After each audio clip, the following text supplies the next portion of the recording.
Gary Bombalicki here with the Blowback Laser Trainer Shooting Star program. Coming up in a minute, Sam Dottle talks about the Blowback Laser Trainer.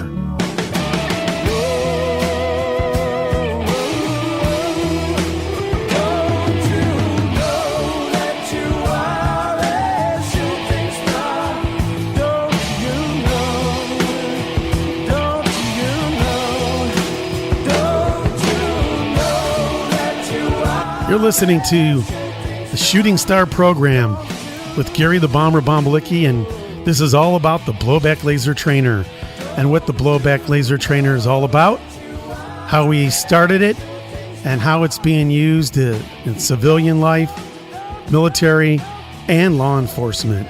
And today we're going to have a special guest, Sam Dottle, who's the inventor of the Blowback Laser Trainer. And also, this is our first program, so we're excited to be able to talk to you all about what we're doing here at Blowback Laser Trainer.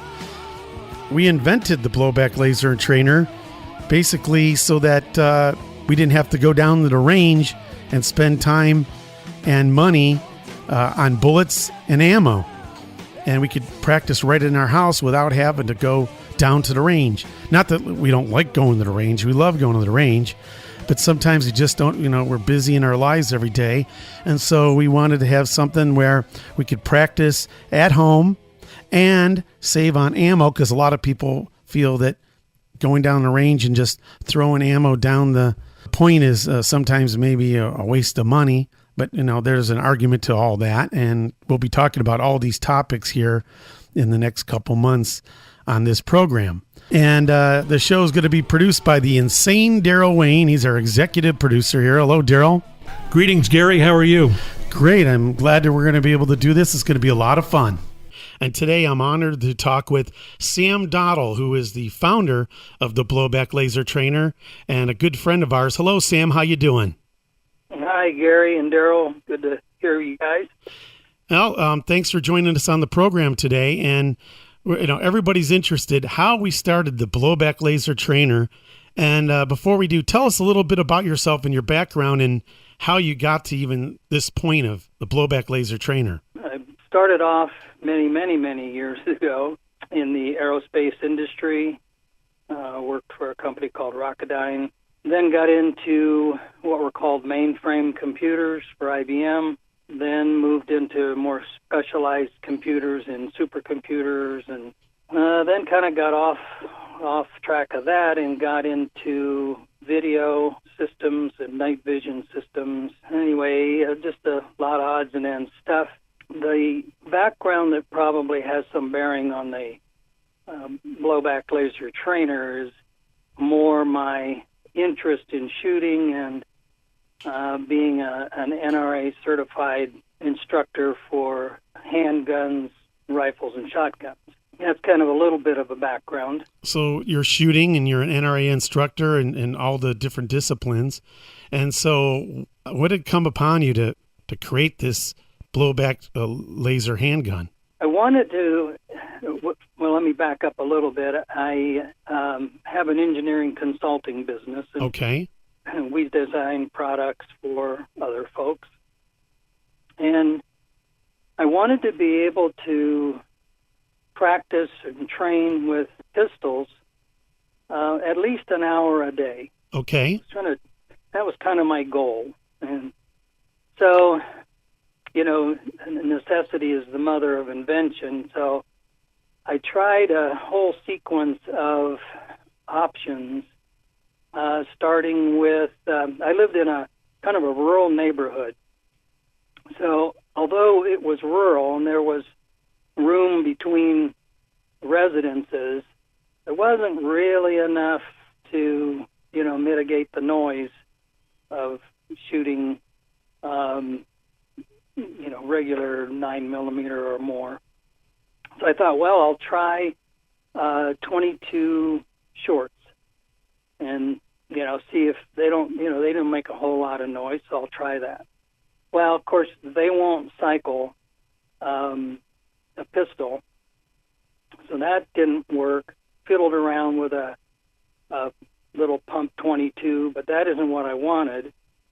So I thought, okay, well, I'm going to have to go to a BB gun. So I tried the BB guns, several BB guns, and they didn't work because the point of impact keeps changing as the gas level changes. Okay. That wasn't good. So I came across a little BB gun that had some recoil to it.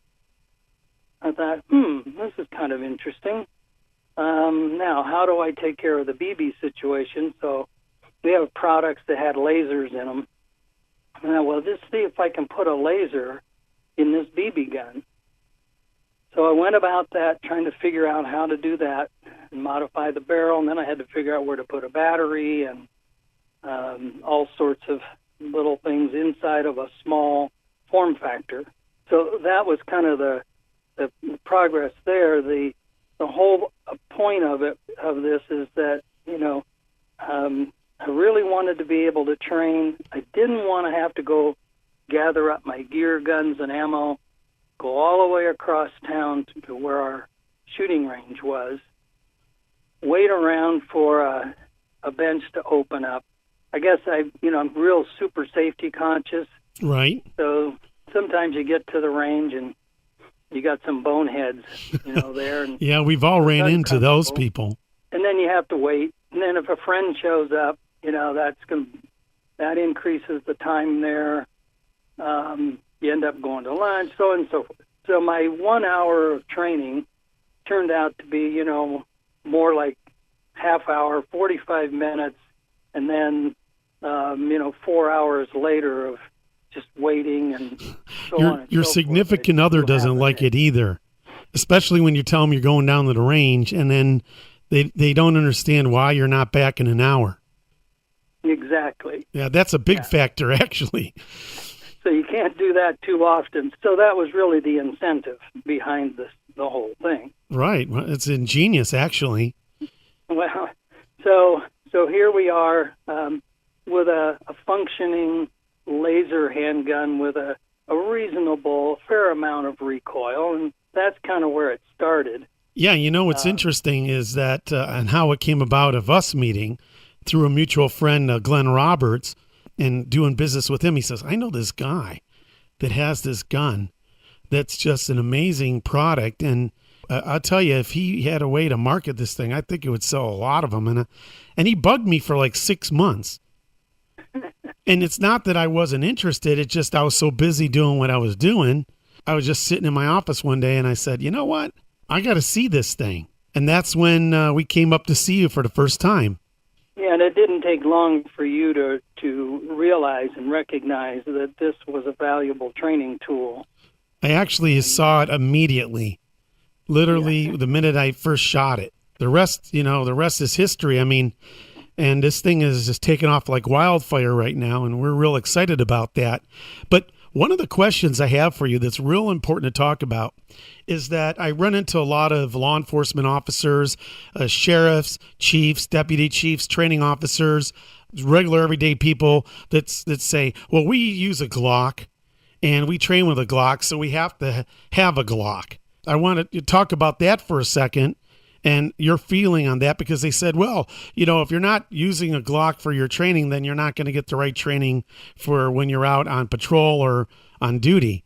And you have some really good theories behind this and some testing over the years. Can you share with us a little bit about why that's a misnomer?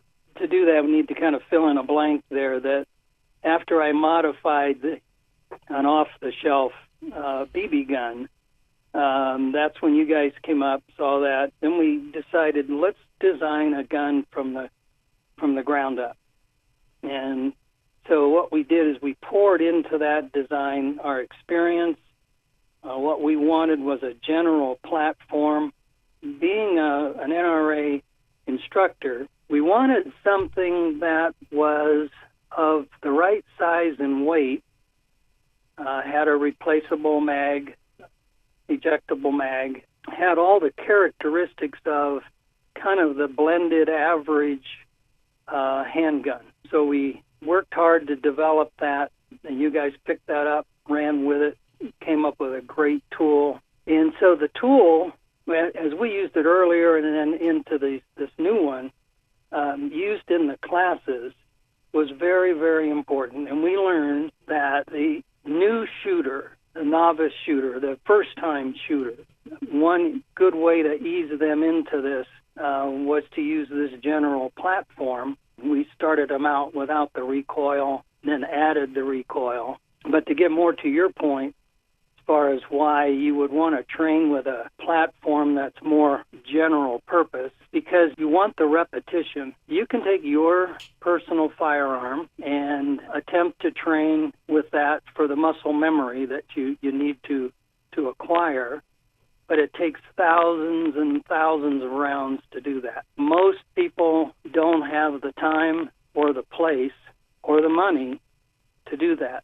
Right, and a lot of people don't realize that it does take that much practice. You get into the study of muscle memory, into the biomechanics of grip, and you begin to realize that it's a really complex system to shoot. Most people don't think about that too much because, it's something that fits in the palm of your hand and it's got a little thing that you pull on, and, pretty much anybody can do it.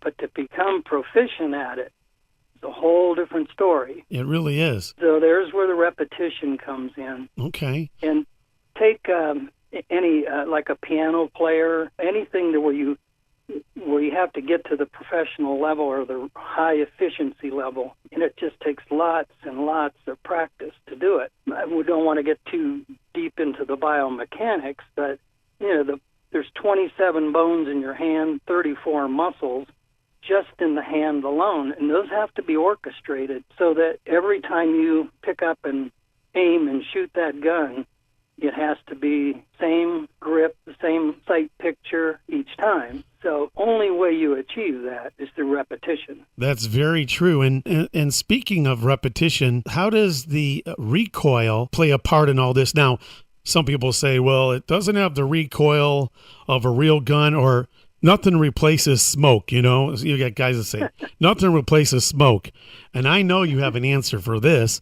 The thing is that what's out there now in the training weapons, nothing has a recoil unless you, A, take apart your service weapon that you have now and then reassemble it. And now you don't have a real working weapon, especially with small and mid-sized law enforcement departments.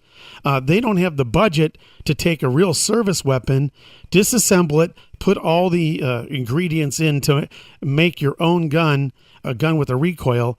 And at the same time, you have to, a lot of cases, cock it every time you pull the trigger and do it again. You want to talk about that for a second? Yeah, I think those systems sound good on the surface. Somebody spends the tremendous amount of money it costs to actually get one of these kits. They typically would probably do it 2, 3, 4 times at the most and say, no, this is too much of a hassle.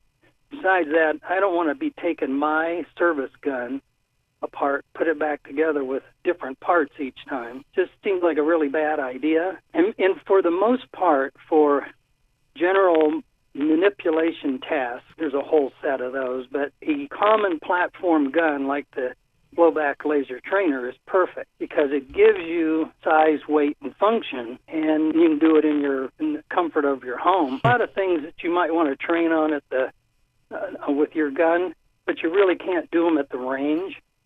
I mean, yeah, rolling on the ground, shooting offhand, there's things you just can't do at the range. Well, when people pick up the blowback laser trainer at first, the first thing they say is, this feels real. It has the same weight, 28 ounces to be exact, with the CO2 in the magazine. And they like the fact that they can eject the magazine and then they can replace it and simulate actual live situations. Right now, we have a lot of people using it in airports, in and around aircraft. It replaces simunition so that there's no mess or damage to rooms, such as hallways, churches, schools, you name it. Anywhere where there's a lot of people organized, where active trainer shooting is being required to be done. Obviously, you don't have paint. You don't have paint balls all over the place. You have no projectile to worry about, hitting you in the eye. There's so many pluses. You mentioned earlier about recoil and the importance of recoil. As a trainer, it's pretty obvious. again, I was talking about entry-level shooters. Maybe people have never picked up a gun before, and they're very apprehensive. So what we do is we start them off and with no CO2 in the trainer.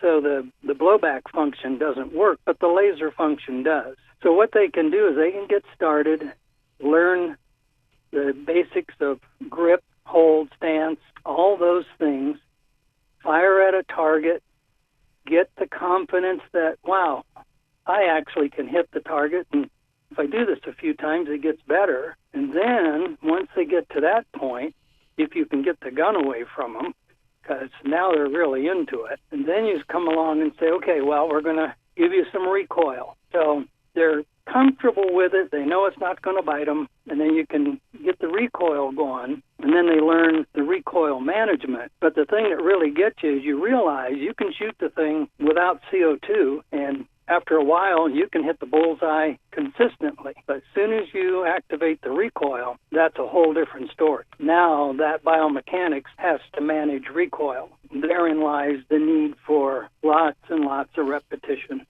Did you ever hear the old saying in basketball about the basketball player goes and shoots hoops all day long in the gym, and then the other basketball player that envisions themselves shooting at a basket, and they found that the results were the person that visioned it had just as effective training and results as the one that was shooting the baskets? It's kind of similar to that. I hadn't heard that, but it makes sense that, again, you go through the motions and envision what you're doing. I guess that can work in being a similar situation. What it's doing is allowing the repetition without having to go find a hoop somewhere. Right. I mean, because you have to go somewhere to practice, right? Yeah, and so this is, at a much different level in that it's a lot easier to find a basketball hoop than it is, go to a shooting range. And well, this is a big problem for police departments because they call our product the real estate saver because, some departments have up to 10,000 officers or more. And they have these mobile trailers that they do qualification in. But you only could get so many people and so many mobile trainers, and there's only so many points that are available to do qualification on. And some of these places are qualifying every other year now. They're not even qualifying every 6 to 12 months. And that's a sad fact. I mean, even if they could do it once or twice a year, which would be like a maximum these days, that's not near enough to have the proficiency. Now we're talking a whole different realm. We're going to talk about that later in another edition of this program, but I just wanted to cover the points that we talked about today. Just tell everybody, if you want to order a blowback laser trainer, all you have to do is go to www.blowbacklasertrainer.com. That's www.blowbacklasertrainer.com. You'll be able to order a blowback laser trainer. We know you're really going to like it. And it was a real pleasure to have Sam on today. As a matter of fact, Sam's going to be featured in Sam's Corner in our newsletters that we're going to have on a regular basis. We're going to have Sam back on the program again to talk more about different issues in regards to the blowback laser trainer and some of the new products that we have coming out in the future. Thank you, Sam, for joining us. It was really great to talk to you about these things, and I think that a lot of people are going to really enjoy what we had to talk about today. Thanks. I appreciate the invite and hope to do it again. Okay, well, thank you very much, Sam, and we'll be talking to you later. All right. Bye-bye. Bye-bye.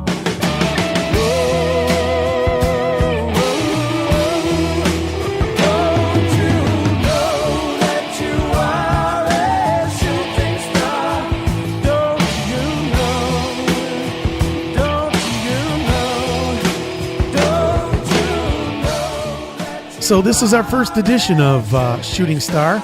I'm Gary the Bomber Bombalicki. I'm partner and a blowback laser trainer, along with my co-host, executive producer, Insane Daryl Wayne.